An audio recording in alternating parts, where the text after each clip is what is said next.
Baahubali cinema కథన రంగంలో కత్తి తిప్పే వీరుడి కథలా మాత్రమే కాదు, ప్రియురాలిని హంసనావలో ఆకాశాన విహరింపజేసే రమ్యమైన కథగాను ప్రేక్షకులను ఎంతగానో అలరిస్తోంది. బాహుబలిలో ధీవరా పాటకి ఎంత క్రేజ్ వచ్చిందో అంతకు మించిన ఆదరణ పొందుతోంది రెండో పార్ట్లోని హంసనావ పాట. ఈ పాటను పాడింది సాహితీ.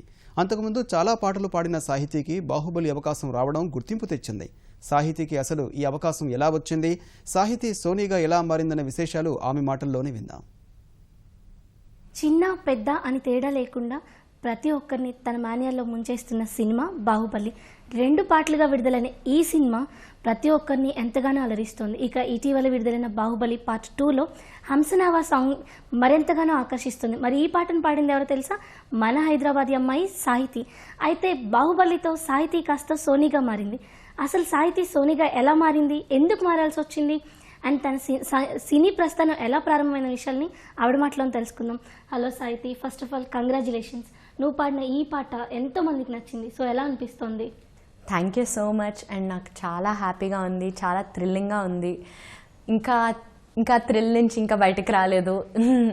సో ఈ పాట పాడినందుకు, నాకు ఈ అవకాశం ఇచ్చినందుకు ముందుగా కీరవాణి గారికి థ్యాంక్ యూ సో మచ్. సినిమాల్లో అవకాశం రావడం, ఇంతకు ముందు కూడా కొన్ని సినిమాల్లో పాడావు. అసలు మూవీలో అంటే అవకాశం రావడం ఎలా అనిపిస్తుంది? ముందు ఫస్ట్ చాలా చిన్నగా ఉన్నప్పుడు చైల్డ్ వాయిసెస్కి కొన్ని మూవీస్కి పాడాను. అప్పుడు పెద్ద తెలిసేది కదా, మా అమ్మ తీసుకెళ్ళేది రికార్డింగ్కి, పాడాను, వచ్చాను, అంతే. సినిమాలో ఉందా సరే అంతే, చిన్నప్పుడు వయసులో అది.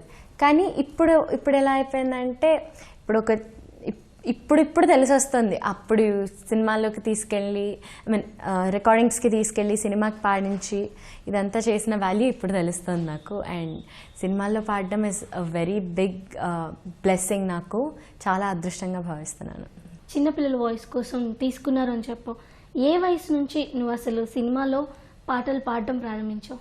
నేను బహుశా ఒక 3rd క్లాస్ ఉన్నానేమో అండి.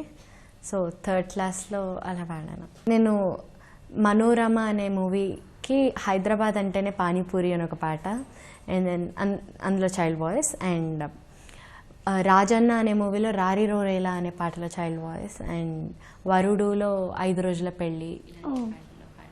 పానీపూరి పాట ఒకసారి వినిపిస్తావా? అది చిన్నప్పుడు వాయిస్లో బిట్ ట్రై చేస్తాను.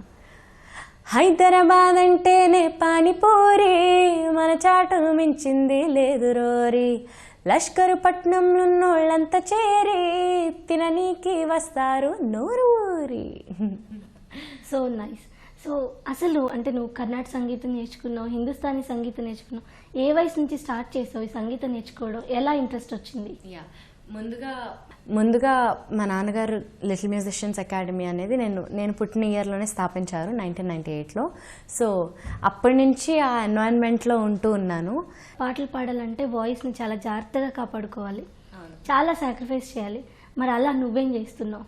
నా ఫ్రెండ్స్ అందరూ క్రికెట్ మ్యాచ్కి అక్కడికి ఇక్కడికి వెళ్ళి అరుస్తుంటే నేను యాక్షన్ చేయాలి. వాళ్ళు లేట్ నైట్స్ అంతా లేచినప్పుడు నిద్ర చాలా ఇంపార్టెంట్ అండి గొంతుకి. సో వాళ్ళందరూ లేచుంటే నేను పడుకోవాలి, ఫోన్లు ఎక్కువ మాట్లాడితే తిడతారు, ఇలాంటివన్నీ ఉంటాయి. ఇంకా కానీ I got use to that. వాళ్ళకి నా అదృష్టం రాలేదు కదండి. నువ్వు బాహుబలి కంటే ముందు కూడా చాలా సినిమాలకు వర్క్ చేస్తావు. అవునండి. వాటి గురించి చెప్తారా? బాహుబలి కంటే ముందు బ్యాక్గ్రౌండ్ స్కోర్స్కి చాలా వర్క్ చేశానండి, చాలా మూవీస్కి. లైక్ కిరవాణి సార్కే ఓం నమో వెంకటేశాయ, లచ్చన్ కోలెక్కుంది, సైజ్ 0 ఇలాంటి మూవీస్ అన్నిటికీ షో టైమ్ వీటిలో బ్యాక్గ్రౌండ్ స్కోర్స్. అండ్ షో టైంలో కొన్ని బిట్ సాంగ్స్ కూడా పాడాను. అండ్ వీళ్ళకే కాకుండా వేరే వివిధ మ్యూజిక్ డైరెక్టర్స్ కూడా వర్క్ చేశాను. సోలో సింగర్గా నువ్వు కెరీర్ స్టార్ట్ చేసిన సాంగ్ ఏంటి? ఒక కంప్లీట్ సాంగ్ అనేది సాయి కార్తిక్ అన్న కంపోజ్ చేసిన సెల్ఫీ రాజా అనే మూవీకి నేను మా అన్నయ్య సాకేత్ కొమండూరి కలిపి పాడాం. చాక్లెట్ చిన్నది, జూలియట్ పిల్లది, మ్యాగ్నెట్ కళ్ళతోటి లాగేస్తున్నది, ఫేవరెట్ తుంటరి, అందమైన అల్లరి, హాట్ బాణాలేస్తే హాయిగుంటది, మనసుకు మనసిలా ఫ్రెండ్ అవుతున్నది, నీకు నాకు ప్రేమలోకం వెల్కమ్ అంది ఆల్రెడీ, మెహూ తెరా సెల్ఫీ రాజా, బేబీ తుహి మెరా స్పైసీ రోజా. నీకు బ్రేక్ ఇచ్చిన మూవీ ఏంటి? అంటే ఈ మూవీ తర్వాత నాకు ఇది ఇంకా బెటర్గా ఉంది అనిపించేది. ప్రతిదీ బ్రేకే అండి. నాకు ఇప్పటివరకు నా లైఫ్లో బిగ్గెస్ట్ బ్రేక్ అంటే బాహుబలి 2 అండి. అంటే బాహుబలి 2లో జనరల్గానే రాజమౌళి గారు చాలా పర్టికులర్గా ఉంటారు, సెలెక్టివ్గా తీసుకుంటారు. మరి అలాంటి ఆయన నిన్ను సెలెక్ట్ చేసుకోవడానికి ఏంటి రీజన్స్? ఈ పాట నేను ఒక సంవత్సరం బ్యాక్ పాడానండి ఫస్ట్ ట్యూన్ అప్పుడు. దాని తర్వాత ట్యూన్లో చాలా మార్పిడులు జరిగాయి, లిరిక్స్ మారాయి, ట్యూన్లు మారాయి. సో అవన్నీ నేనే ట్రాక్గానే పాడాను, లైక్ ట్రాక్ వర్జన్ పాడు అని. కానీ నా పాట మీదే షూట్ చేసి నా వాయిస్ వాళ్ళకి చాలా నచ్చి అలా ఫైనల్ ఉంచారు. గుర్తొచ్చింది, ఈ పేరు సాహితీ సోనీగా ఎలా మారింది? నన్ను ఇంట్లో సోని అని పిలుస్తారు అందరూ, నా నిక్ నేమ్ అది.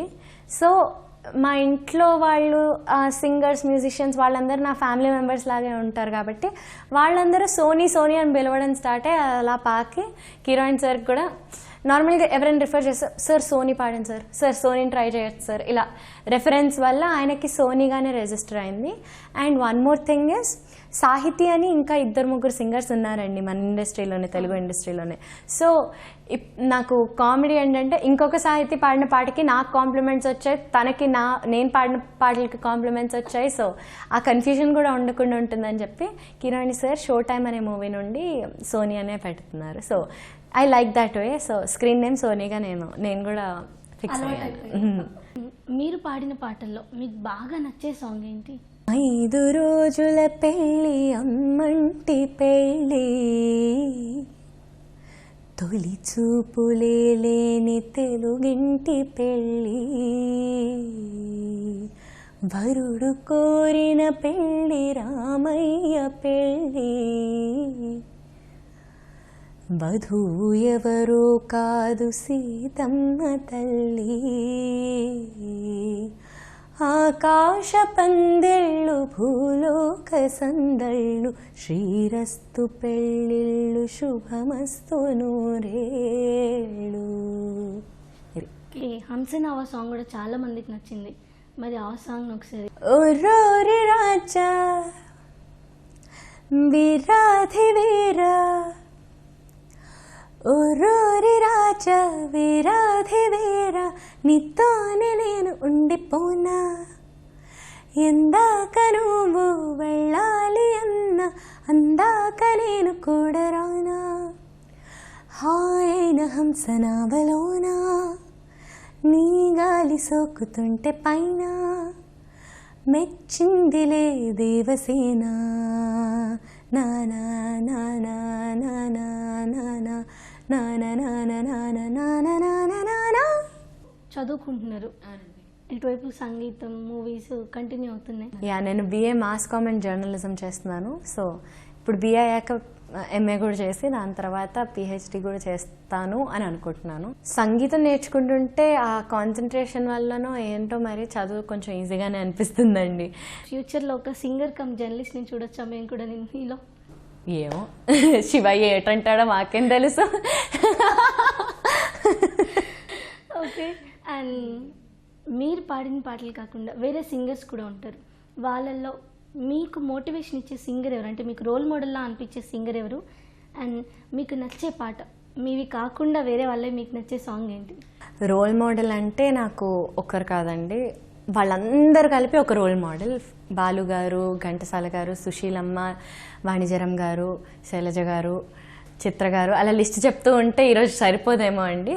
ప్రతి ఒక్కళ్ళ దగ్గర నేర్చుకోవాలండి మనం. సో వాళ్ళందరూ రోల్ మోడల్స్ నాకు. నేను రెహమాన్ గారు కంపోజ్ చేసిన లాలీ లాలీ అను రాగం సాగుతుంటే పాట పాడాలని.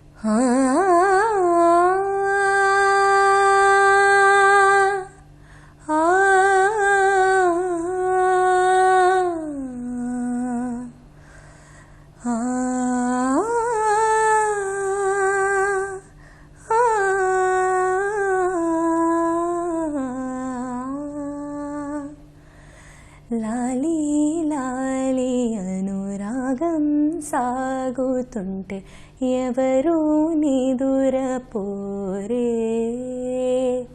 చిన్న పోదా మరి చిన్ని ప్రాణం, కాసే వెన్నెలకు వీచే గాలులకు హృదయం కుదుట పడదే, అంత చేరామరి వేణుగానం కళ్ళు మేలుకుంటే కాలమాగుతుంద